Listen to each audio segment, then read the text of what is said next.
This is a 28-story ground-up hotel project that we're doing in the Streeterville neighborhood of Chicago, right by Mag Mile. Just under 250,000 square feet, 390 guest rooms, got a rooftop bar, a ground level bar, and a big restaurant on the second floor.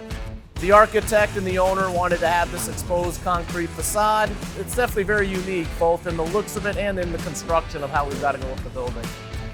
The first 3 floors were the podium of the building. That's where we had a lot of mechanical space, the office spaces, the bars, the loading spaces. So this is the 3rd floor deck that we're pouring today. This is our last floor that we're pouring before we go on to typical decks.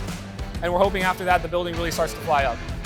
Typically pour your slab, the next day you're pouring your columns and forming your deck, and then jumping right to the next floor of concrete. We have the extra step of having to pour our entire perimeter walls. All our exposed walls around the perimeter acts as both the shear wall and then it's also our exterior wall. We're moving up now with concrete, getting onto our typical floors. We can start bringing in more trades towards the bottom of the building. Next thing you know, the framer's going to be on site, followed by the windows. Once we get a couple floors up, we'll be able to start building out our interior rooms. So doing our layout, getting our roughing done.